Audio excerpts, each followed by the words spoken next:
Hello, and thank you for joining us on Vermont Film Essentials. My name is David Metzger. I'm Devon Ewald. And we are here today to discuss a personal favorite, I think, of both of ours, and something that we've been excited to talk about all season, but Robert Altman's McCabe and Mrs. Miller. Great revisionist Western from the 70s, and just one of my all-time favorite films of not only just the genre, not only of a Robert Altman film, but just a 70s film. I mean, I think, and I don't know if this was part of his goal or not, or whether he really had one or not, but it's almost like he just proves time and again throughout his career with this and Long Goodbye that films don't have to be trapped by the conventions of their genre, and that genre, it's almost like this myth. It's a suggestion, and he just works so free from any type of having to worry about any of those conventional trappings that are, and trapping doesn't have to be negative, because I love a good just classic Western, but he does so much in this film. Well, and it's weird because for as many people who want to say, he flips the genre on its head, right, or changes it so much, when you look at it as a Western, he pretty much follows all the basic tropes, and gives you what you expect from a Western, but at the same time, it's from his unique point of view, and also it's like, okay, so Westerns typically in the Western in the desert, this is in the Northwest, and completely different terrain, completely different climate. Your hero is generally, the silent, stoic type. He's a mumbling fool. One of the reasons he wanted Elliot Gould for the part, by the way, just because it just seems to, be like fit his right.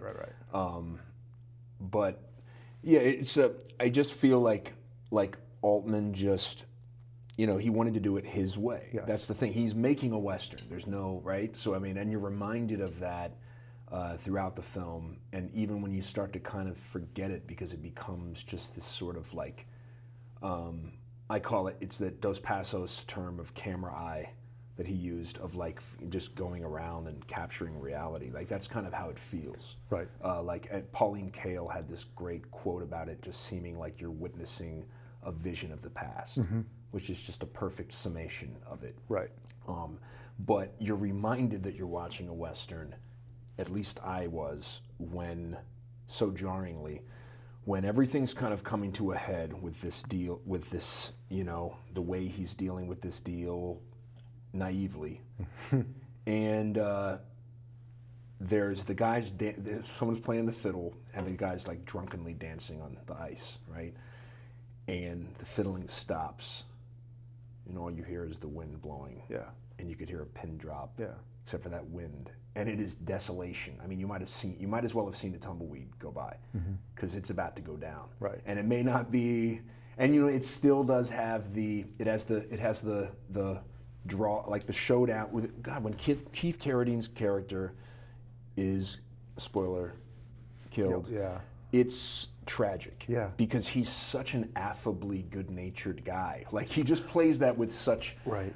I mean, he's just a young, wet behind the ears guy. He's not trying to be any gunfighter. Right. And that other guy, he's dangerous, man, because he's young and he's got something to prove, and he works for a wolf. That guy Butler is a wolf, and this kid wants to be like him. Yeah. Because Butler's watching the whole time.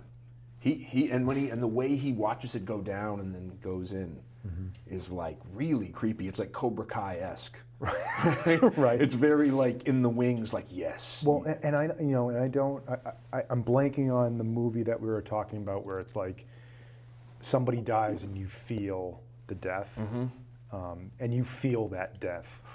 The way his body just is bobbing in the water. I mean, it's so well filmed, but you're not thinking about technique during that scene. Right. And that's the thing about Altman, is as much as you can get mesmerized by what he and Zsigmond did together, you're feeling something in these moments as well. Right. something you said about how he wanted to do it his way, and we talked about this during Chinatown. But you know, this is a movie that I consider a perfect movie. And Ebert said it was Altman's only perfect movie. And the reason why is because, you know, I just feel like a director's vision, the theme, the story, and the form are all married so perfectly, so that you have this maverick director, right, who's making a quote-unquote genre film, a studio film, but he's going to do it his way. It's about this somewhat maverick gentleman who comes into this town, wants to open up his saloon, his brothel, but wants to do it his way. Right. So that when the bigwigs, the studio, comes in and says, we want to buy it, we want to take it from you, and we want to do it the way we know it can be successful. Yeah. Right. But he won't budge because he's stubborn, the way that Altman is stubborn.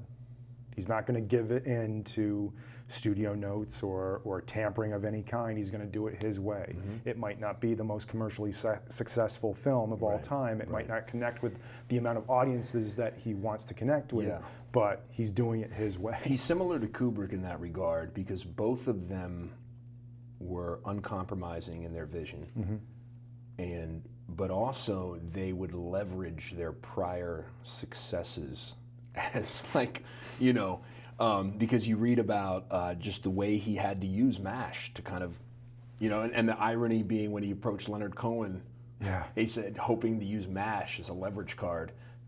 Cohen didn't know what it was, and he's like, "Oh, I really like Brewster McCloud," and that threw Altman for a loop. He was like, "Well, didn't expect that."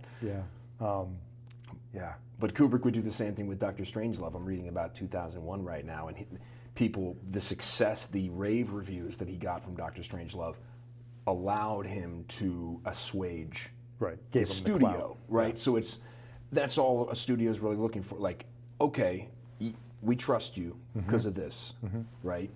Although, you know, I read a little bit about some great quotes about the techniques he uses in this, but it's like this really is like his first time doing the overlapping dialogue as a technique, to create, to basically to redefine dialogue from an informational standpoint and make it more about not what they're saying, but who is saying it.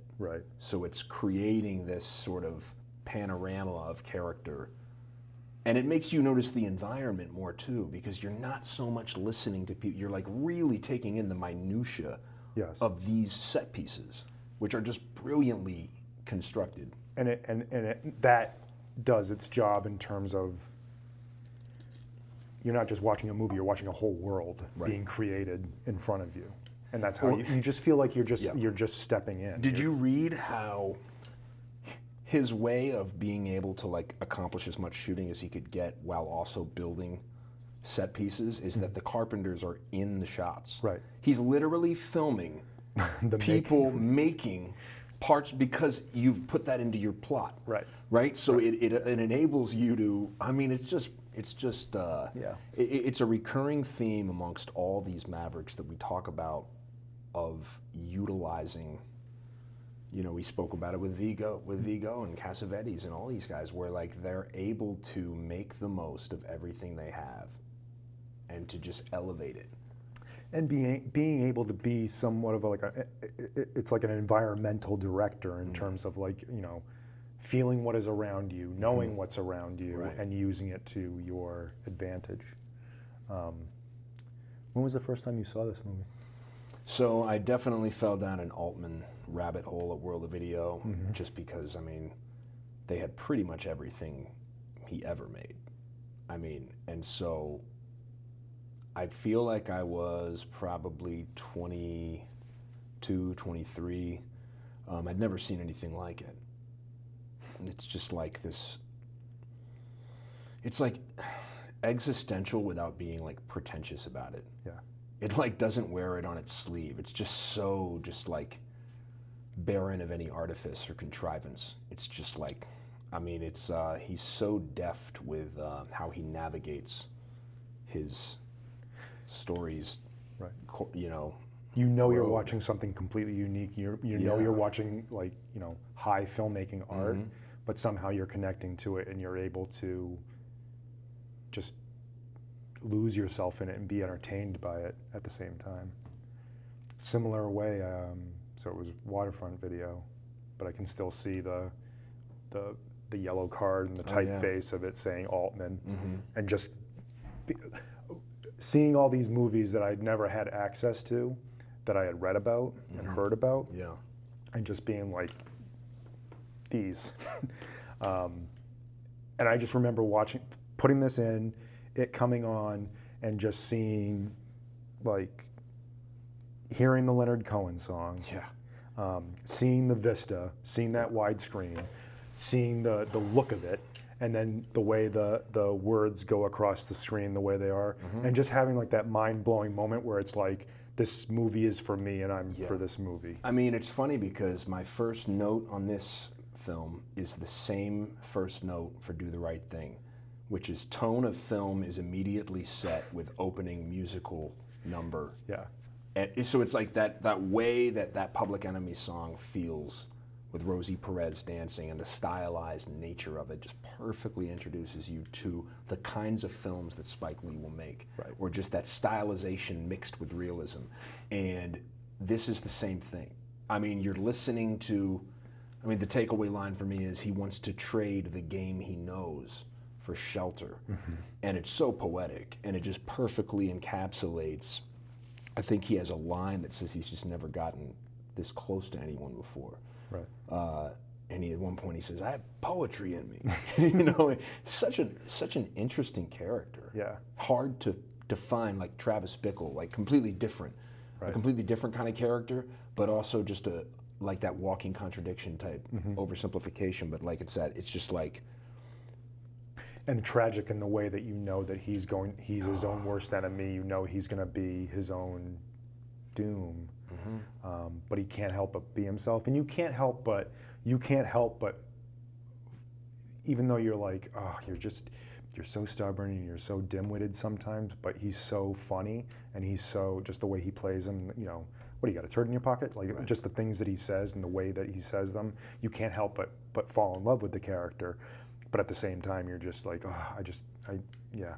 Not that it was her responsibility to save him, but I feel like her own opium addiction, like, limited her ability to get through to him, or to properly communicate to him, like, hey, and she tries. I mean, there's this one, she was nominated for the only Oscar, it's like for the film, I believe, right? And she has this sense of urgency where she's just trying to get through to him, and it's really awesome to watch. I mean, it's anytime someone is that just committed, but he's really not trying to listen to anything. He's just sort of, it's how he's gone about his life. He knows what he wants, and and he did listen to her when she's like, let me help you. Change this place. He's like, well, man, my clientele's not really going to care about that. It's like, they will once they get a taste for it, right? It's like, clearly she knows what she's doing. You need to listen to her. It's just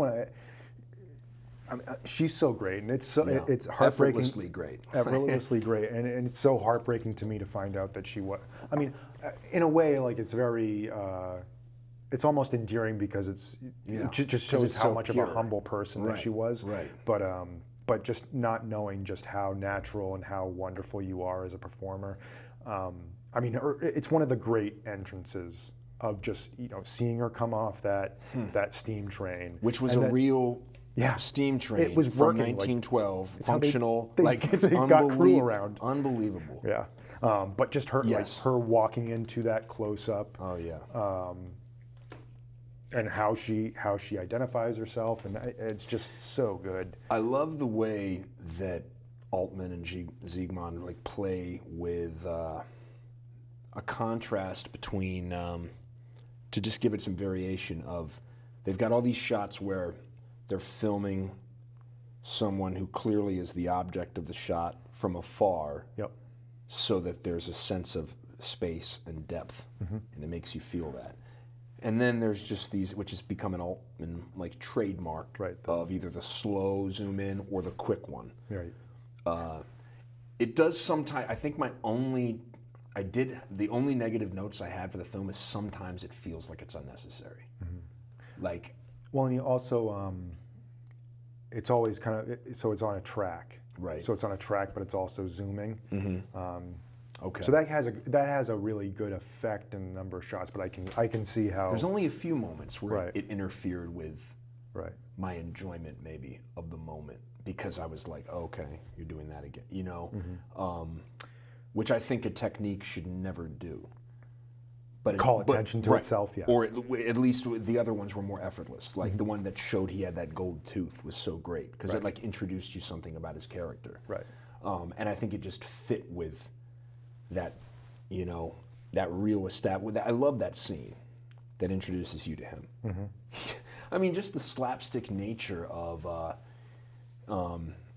when there's a Faulkner book, As I Lay Dying, where this character, it's one of the first parts of the book. Your introduction to him is that he walks through this window of this house, this little like small like house shack, and then just walks through the other window, and then just keeps walking down the field. It reminded me of that in the sense of just like he comes in, everyone's like, who's this guy?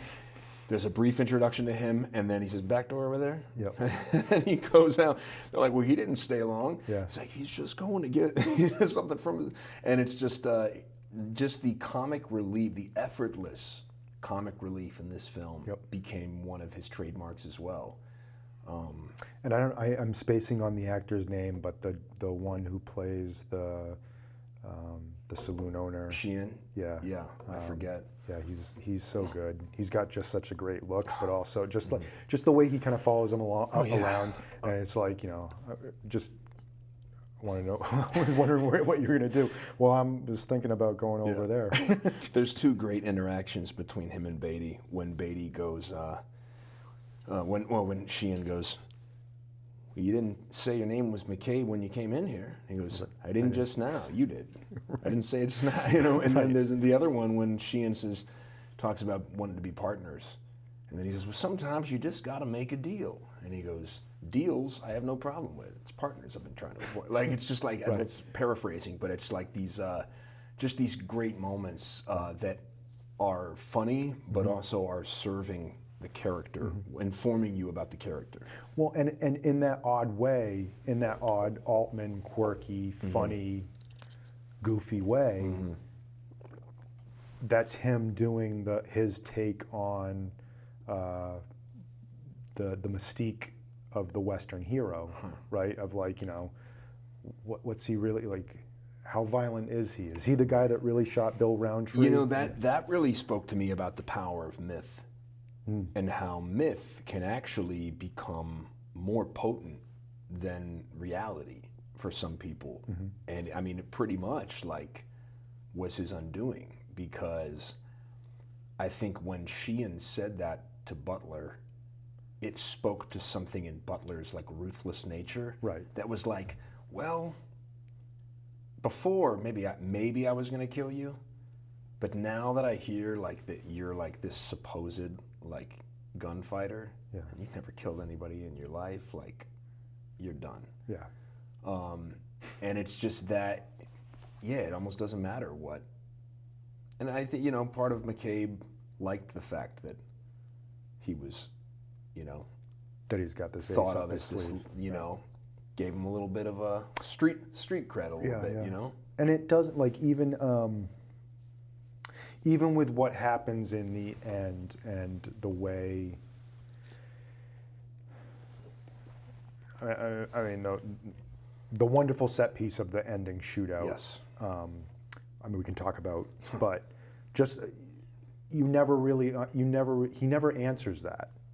He never answers the fact of whether he was or not. Right. And even if you, but like, ambiguity is some of these films' best friends, because it allows you. I think someone was just talking to me about Pulp Fiction the other night, about the idea of them being angels. Yeah. And the, you know, but all that stuff is so ambiguous that all it does is just, it's that mythology that the film carries with it, and it may or may not be true. It's the end of Shane. Yeah. You know, is he dead? Is Did he he not? die? Right? Right. So it's like it serves this film really well. But even like, you know, you could argue, you know, when he lifts up his hand and shoots him dead. Oh, I mean, it's such a perfect. I love that it's like Travis Bickle a little bit. Yeah. You know, I love that he is allowed, like he's gonna die, right? Right. Sort of how you feel about Ben Gazzara in Killing of a Chinese Bookie. We're like, yeah, they're probably gonna die, but you are spared this actual sight of the life leaving their body, and they actually have a moment of redemption where, like, I love that he gets that. Yeah. He took him down, man. Like, it just feels good. Right. And but at the same time, like, you can say, like, it's like, oh, was that what he was planning the whole time, right? Cat and mouse. Right? Yeah. Who's the cat? Who's the mouse? Right. I love that he plays with the idea of, because same with Killing of a Chinese Bookie. The whole time you're thinking about it in the sense that Seymour Cassel is the wolf and that Gazzara is the lamb. And there's that moment when Gazzara is like, you're an amateur. And oh man, you believe him. Right. And it's that same type of thing where, like, yeah, when McCabe runs into the church, I just think McCabe had, like, respect for the church and the preacher and was like, rather than you could tell the integrity inside him, that he wasn't like, you know, didn't go over to him and just take the gun from him, you know? Right. He had respect for that. And the burning of the church, man, there's a lot of, like, just, I mean, like, symbolism that you could really kind of think about in this film. And maybe not, maybe it's just like that's a plot point, but that's a pretty strong image.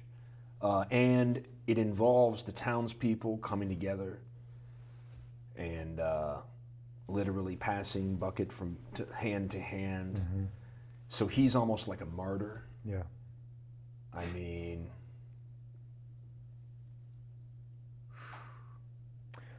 so this may be a perfect time to talk about, as you said, some of the favorite things you've ever said, but you're like, let's talk about Vilmos, Mother effing Sigmond, because I mean, should be his nickname. He, with this film and Close Encounters of the Third Kind are like my favorite photograph films ever. Wow. But I mean, it's you know, you can add The Deer Hunter, you can add Deliverance.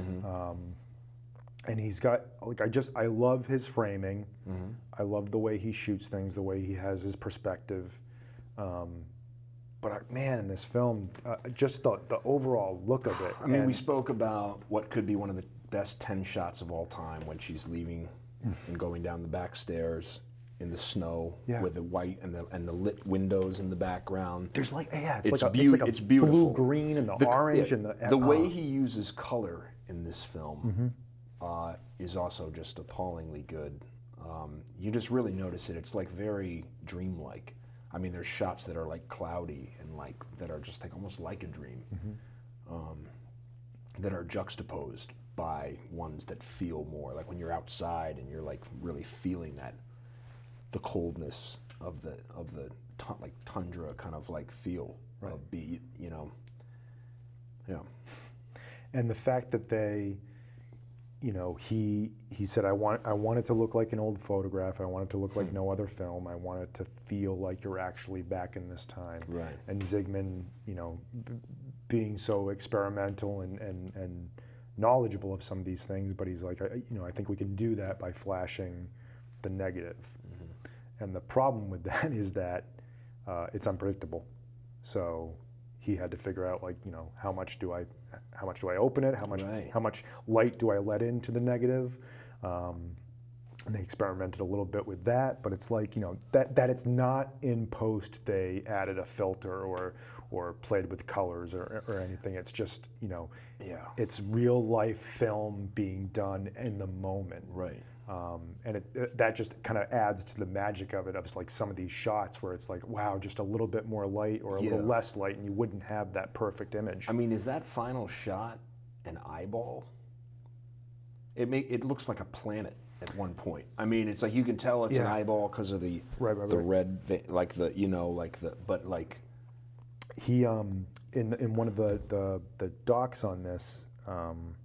It's secondhand. It's not from Vilmos himself, but you know, he was getting that shot, and he got so close, and I can't remember if it was the actor who played Sheehan, but he was like, I was there and I was watching it, and he's like, Vilmos got the shot, and he turned to Altman, and he's like, I know what she was thinking. I felt that I was inside of her brain, and I could feel her emotions, and I could feel everything that she was thinking. It's just remarkable stuff, you know?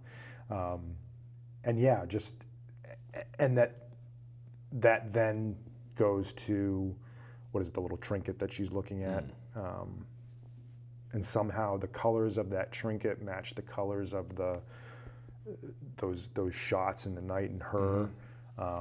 It's just so wonderful. You know, to touch on the music and how just inextricable it is from the experience of watching this film,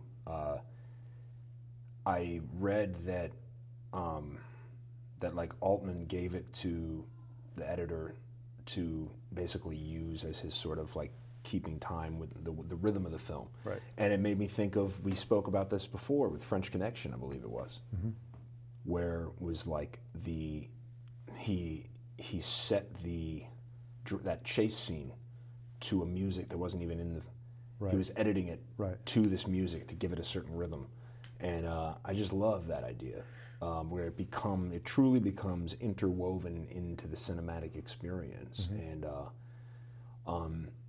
you feel it in a way that is actually like way more ingrained into the film than, say, like people that are just known for being really good with music and film, like Scorsese or Tarantino, where theirs feel like it's like this, like you know, it's a different kind of thing where this just falls like snow onto the narrative, and one line is like, I never had a secret chart to find the heart of this or any other matter.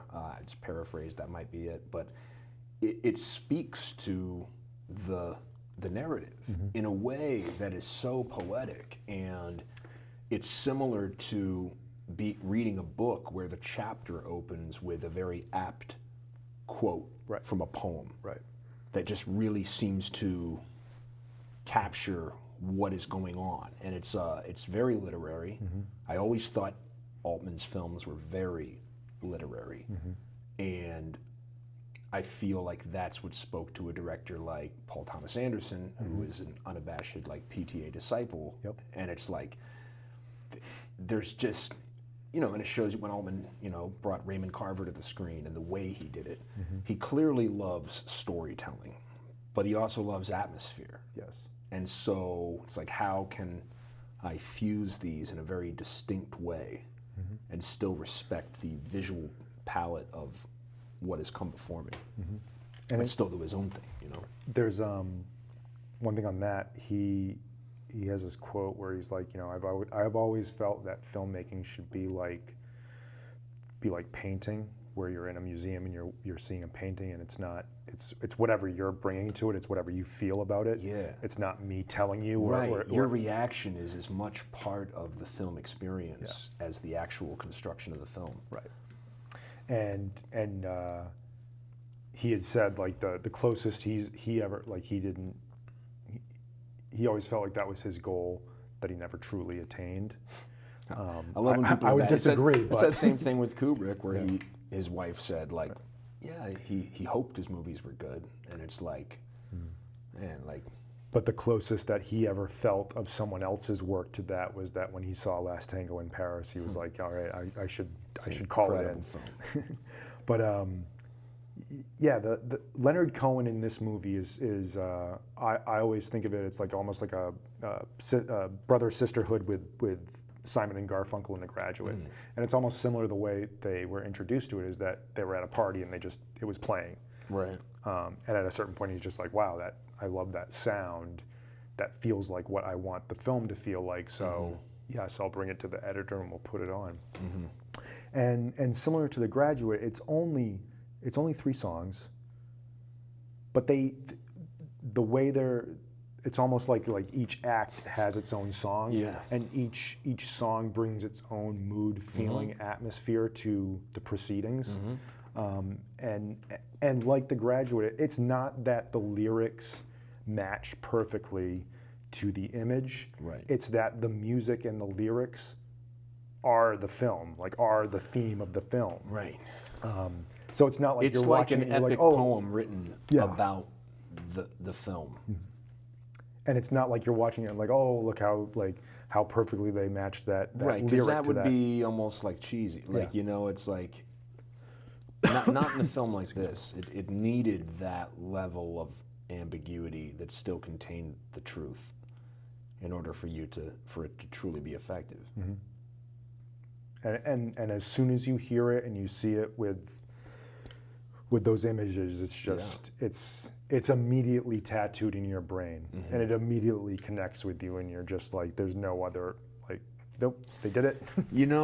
Speaking on something you said before about how this really is a Western, like, it really, now thinking about it in my head, I'm like, he really is hitting all those points. It's the way he hits the points. That's what's different. Right.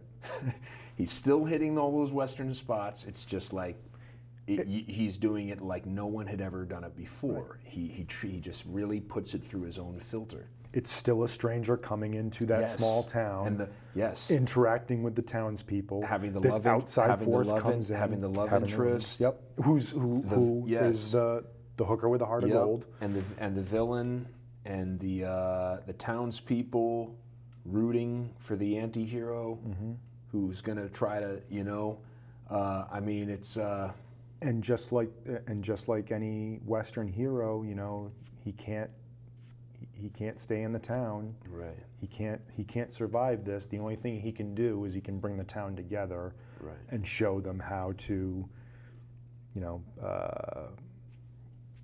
it sounds cheesy in terms of this film, but like how to come together and how to fight the evil, right?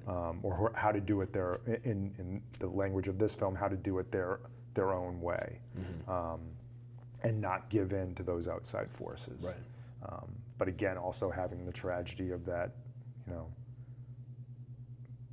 that woman who just can't get that hero to see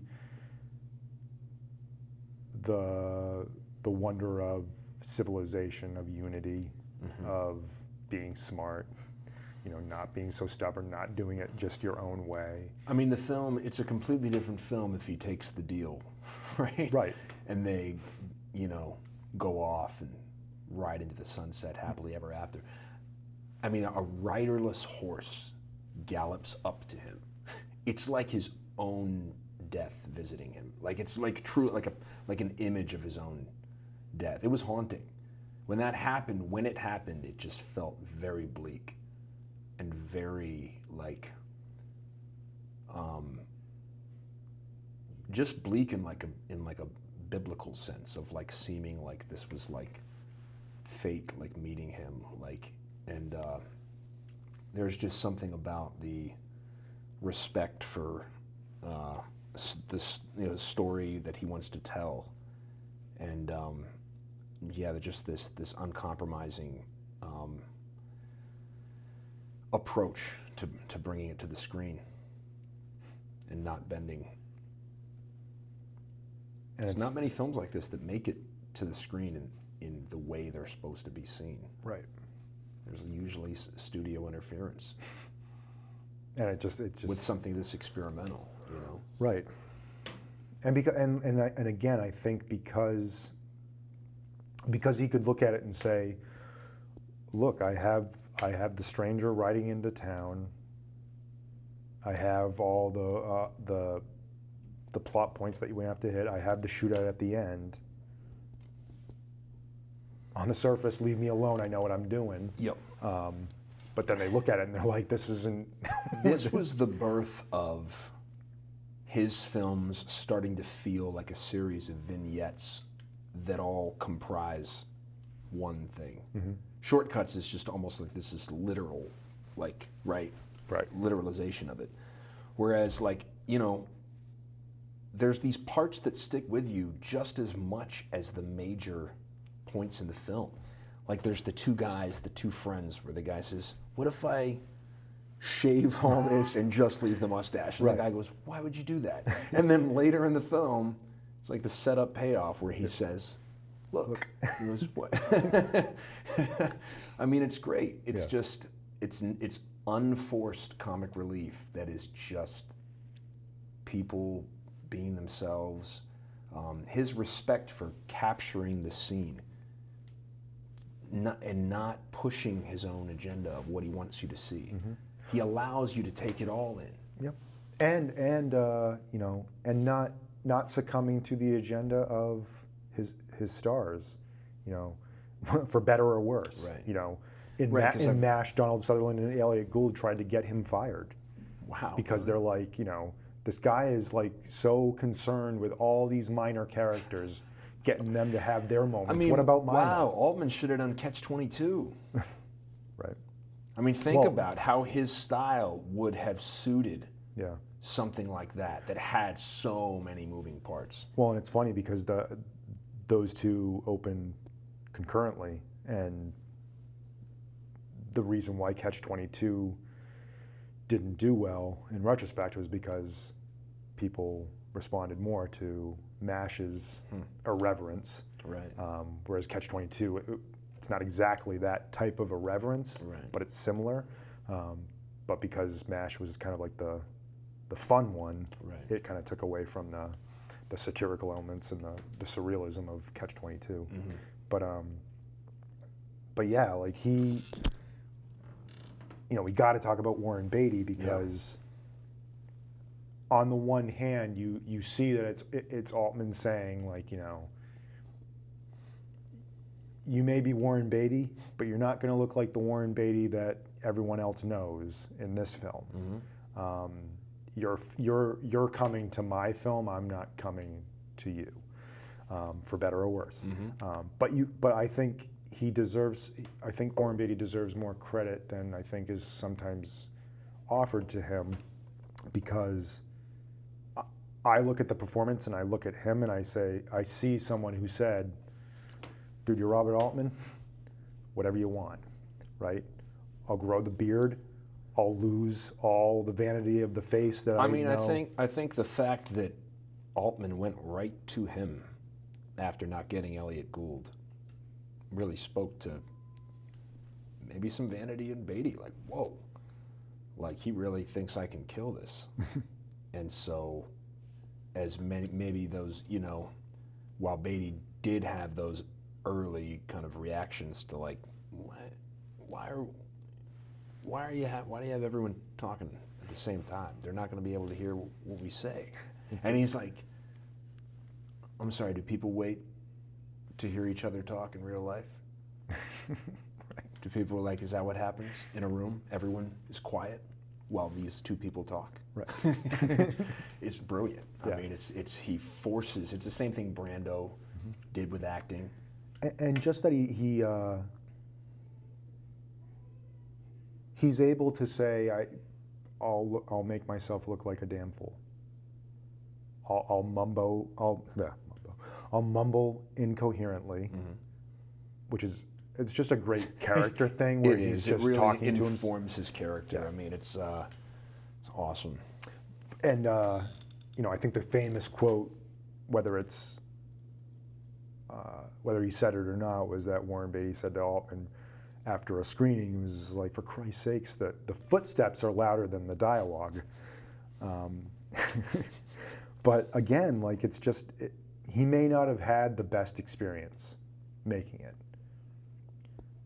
Because I think that at some point, like, you know, Beatty would want another take, and Altman would say, you know, I've got it. But he would insist and want another take, and then Altman would leave and say, and turn to his AD and say, all right, you direct it, and he would leave. So I'm sure there was, some of that, but and I'm sure it wasn't the best experience for him. But I don't know how you could look at the finished film and look at the performance and say it was a mistake. Right. I think it's one of his best performances, along with Bonnie and Clyde. Yeah, there's a certain amount of like bluffing that he's doing throughout the film. That's part of his character. He's making all the jokes. He's like he's like, people like him, but it's almost like a politician's way of like getting. There's something underneath all that he is really showing you, that really forces you to like watch a scene and think about what he's saying. Isn't always representative of what he's actually feeling, right, or thinking, and it's a lot of fun when that's the case, because you can really watch an actor in a scene and not necessarily think about what they're saying, but really watch what they're doing. You had said that one of the great things about this movie is that it is a tragic love story, and the scenes between them, particularly when they're in the bedroom.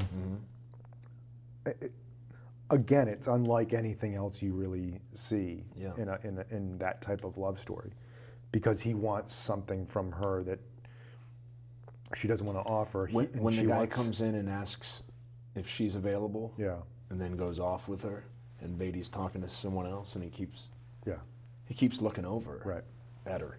He doesn't want her to be doing that. Right. And that's really when you first start to realize how he feels about her. It's great. I mean, every scene is directed with such careful precision as to tone and just what can be accomplished with the visuals to inform the narrative. Everything, I feel, is justified. I think it's safe to say that this is the,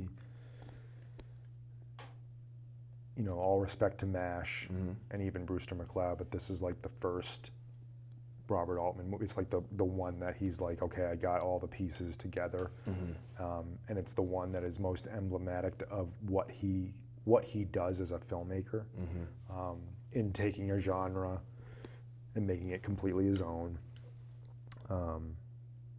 As much love as I have of Nashville and that sprawling, almost cinema verite, feel that he would become known for, and he would do again in films like The Player and Shortcuts and Gosford Park. I really think like that with this film he just found that perfect.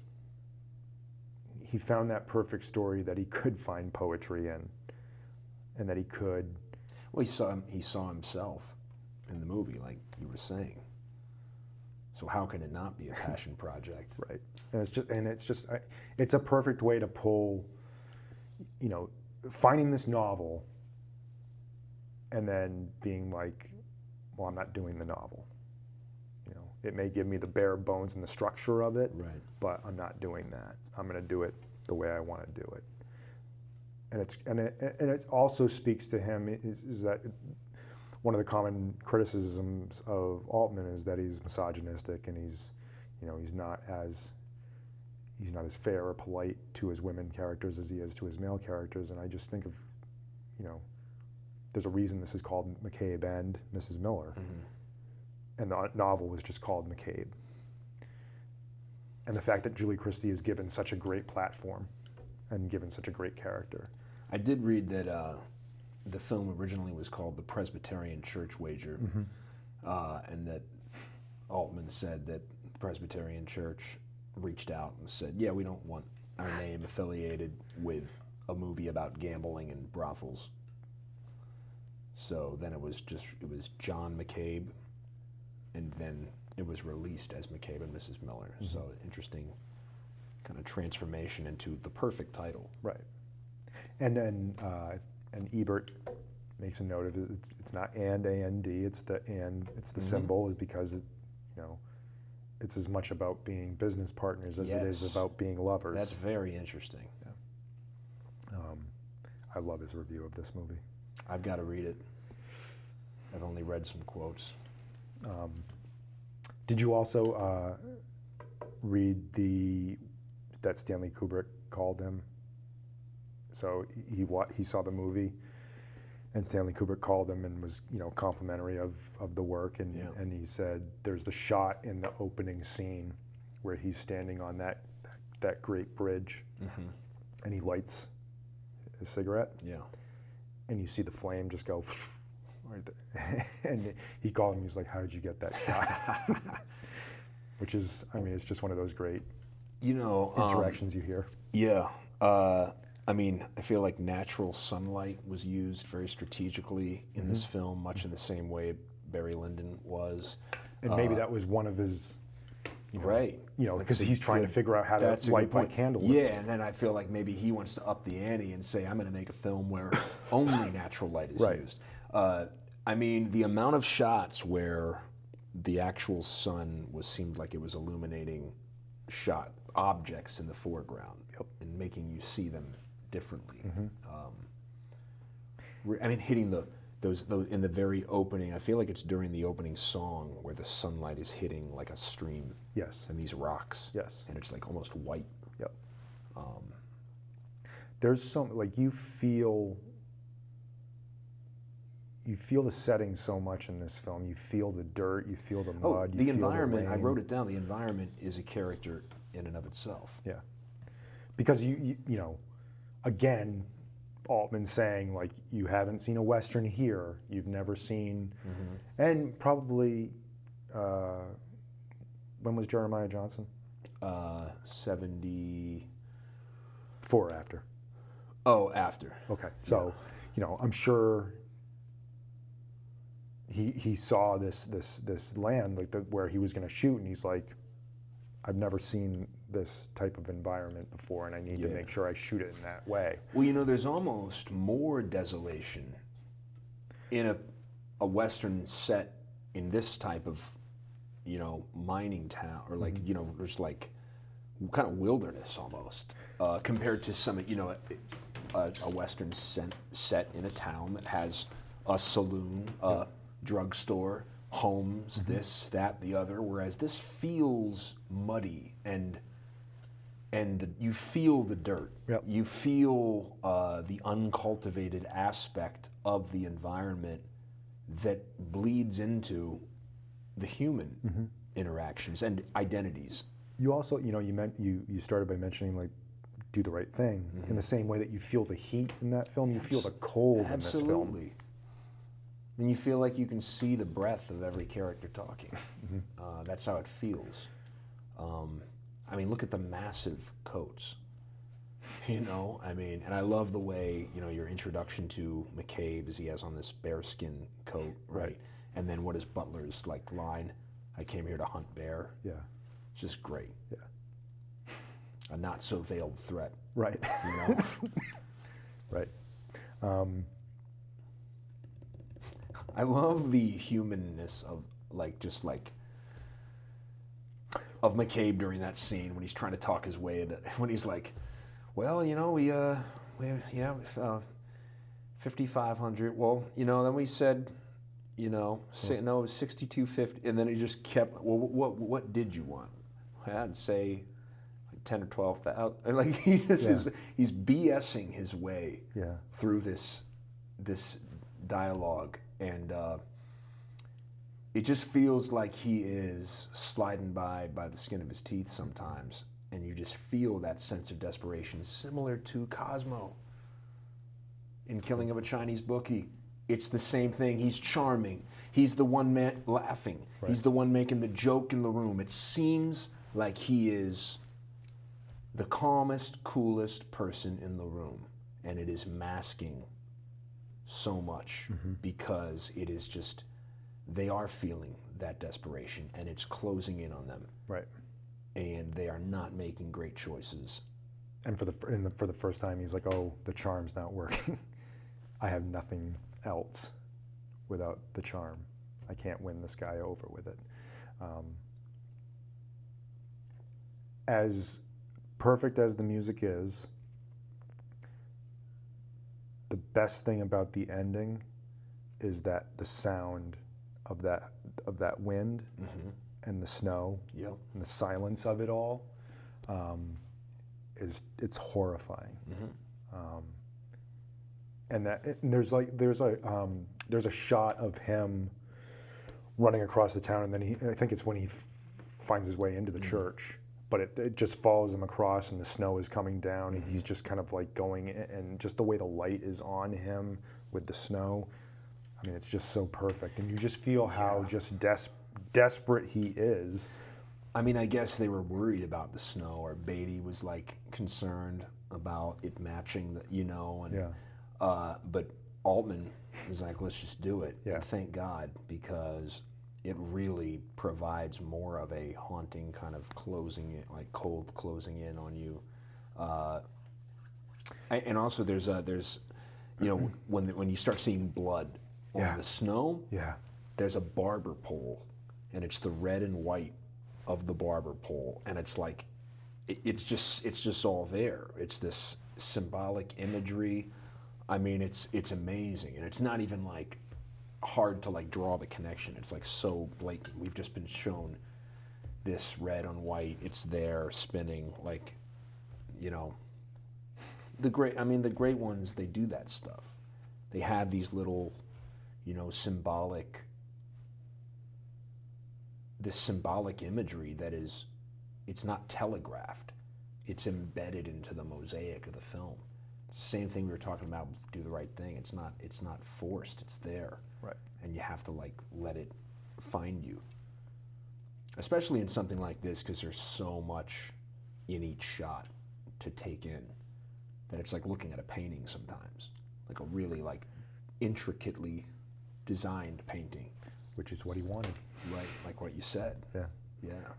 And that's why he worked with the cinematographers that he did, right? Because you're really trying to like capture that vision that you have.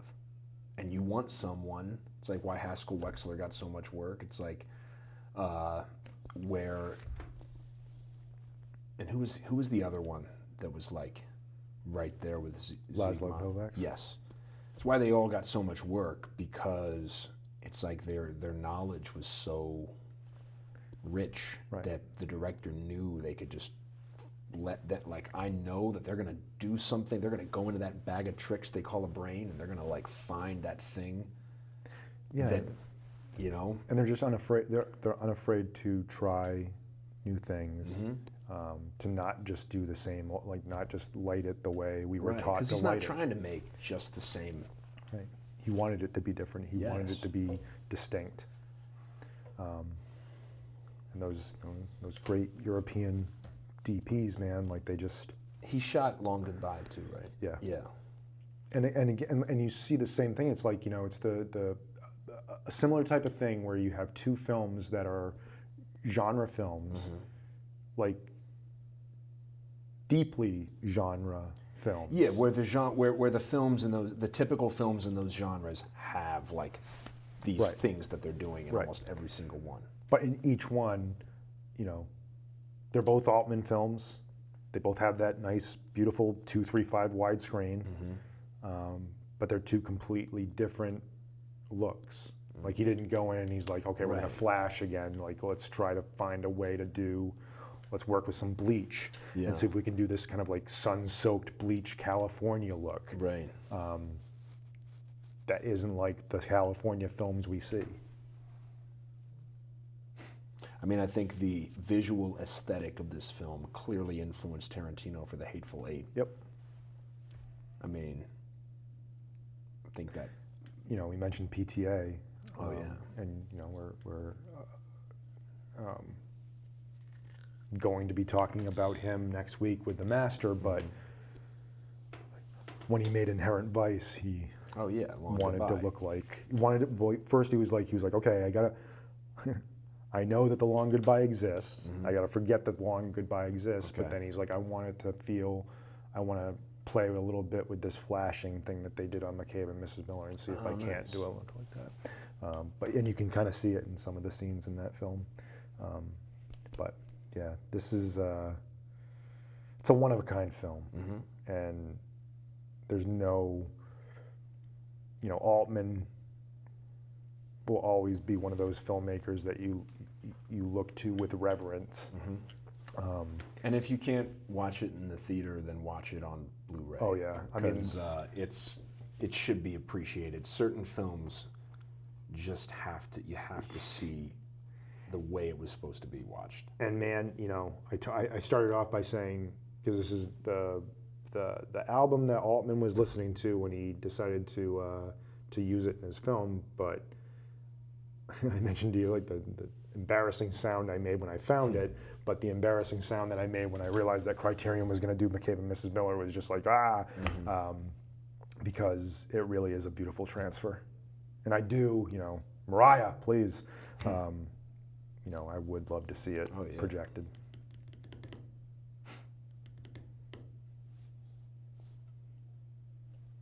Cool, man. All right. Is there anything else you wanted to? I don't think so. But let me just see. No,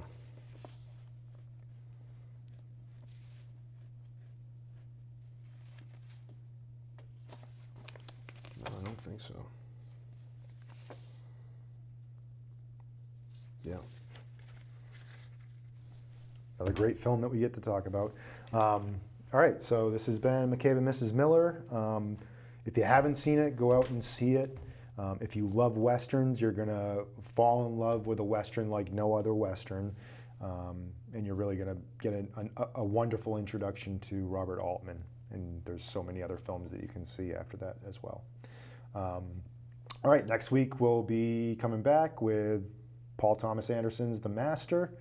Got a special guest. Got a special guest that we'll reveal on the day. Yeah. But until next time, I'm David Metzger. I'm Devon.